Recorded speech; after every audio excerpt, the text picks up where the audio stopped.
बॉलीवुड की खूबसूरत जो चांदनी भी रही हैं और चालबाज भी, करिश्मा कपूर और कन्या कपूर की बॉलीवुड की कई हसीनाओं में से इन्हें देखकर एक्टिंग सीखी है। ये कोई और नहीं, श्रीदेवी हैं, जो आज दुनिया में नहीं है, लेकिन उनकी फिल्मों के साथ उनके किस्सों को देखना लोगों को आज भी बहुत पसंद है।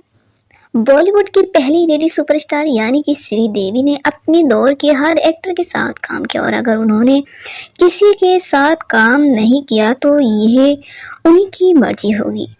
क्या आप जानते हैं कि संजय दत्त के साथ एक ब्लॉकबस्टर फिल्म देने के बाद एक्टर्स ने उनके साथ काम करने से तौबा कर ली थी। श्रीदेवी ने करीब 40 साल तक बॉलीवुड में काम किया और इन 40 सालों में उन्होंने बड़े बड़े नामी सितारों के साथ काम किया। फिर ऐसा क्या हो गया था कि संजय दत्त का नाम सुनते ही या तो वो फिल्म छोड़ देती थी या मेकर्स को हीरो बदलना पड़ता था। सिर्फ एक ब्लॉकबस्टर फिल्म देने के बाद उन्होंने संजय दत्त के साथ कभी काम ना करने की कसम खा ली। 1983 के बाद श्रीदेवी ने ठान लिया था कि वो अब करियर साउथ नहीं बल्कि बॉलीवुड में करियर बनाएंगी। ये कहानी थोड़ी सी पुरानी है। दरअसल जिस वक्त श्रीदेवी फिल्म हिम्मत वाला की शूटिंग कर रही थी तब संजय भी इंडस्ट्री में नए नए आए थे। उनकी फिल्म रॉकी रिलीज हो गई थी और पर्दे पर वो धमाल मचा रही थी, लेकिन सभी जानते थे कि ये वही दौर था जब संजय नशे की बुरी लत का शिकार थे। तभी पता चला कि साउथ में धमाल मचाने वाली श्रीदेवी बॉलीवुड की पहली फिल्म की शूटिंग कर रही हैं। संजय दत्त को जैसे ही ये पता चला तो वो बिना कुछ सोचे समझे नशे की हालत में एक्टर से मिलने के लिए सेट पर पहुंच गए। वहां उन्होंने श्रीदेवी से मिलने की इच्छा जताई तो उन्हें बताया गया कि वह मेकअप रूम में है। वह सीधे मेकअप रूम में जा पहुंचे। कोई उनसे पंगा नहीं लेना चाहता था, इसीलिए किसी ने कुछ नहीं कहा। संजय दत्त मेकअप रूम में पहुंचे और जोर जोर से दरवाजा खटखटाने लगे। श्रीदेवी ने देखा तो एक्टर नशे में चोर थे। ये देखकर वह घबरा गई और उन्होंने दरवाजा खोलने से मना कर दिया। श्रीदेवी के मना करने पर एक्टर और जोर जोर से दरवाजा पीटने लगे। ये देखकर एक्टर डर गई और उन्होंने दरवाजा खोल दिया।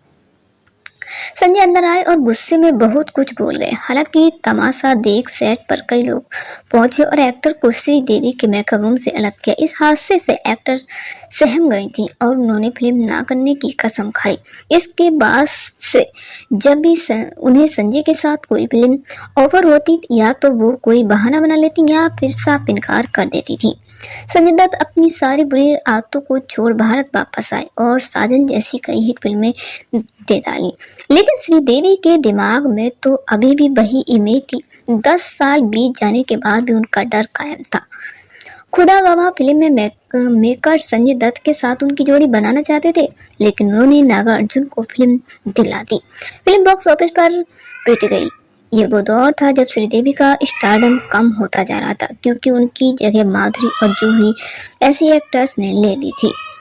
इसी दौरान उन्हें एक फिल्म ऑफर हुई गुमराह, जिसको प्रोड्यूस कर रहे थे यश जौहर और फिल्म को डायरेक्ट कर रहे थे महेश भट्ट। यश जौहर चाहते थे कि फिल्म में श्रीदेवी हो और महेश चाहते थे कि फिल्म का हीरो संजय दत्त हो। फिल्म ना करने की कसम खा चुकी श्रीदेवी ने फिल्म के लिए हाँ कर दी।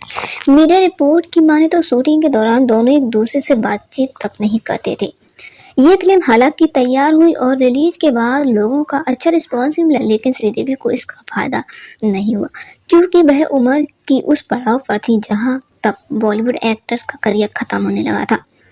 इस फिल्म के बाद संजय को एक के बाद एक कई फिल्में मिलने लगी थी, लेकिन श्रीदेवी बॉलीवुड से दूर हो गई। कहा जाता है कि फिल्म कलंक में माधुरी दीक्षित वाला रोल श्रीदेवी करने वाली थी, लेकिन फिल्म पूरी हो पाती उससे पहले उनका निधन हो गया।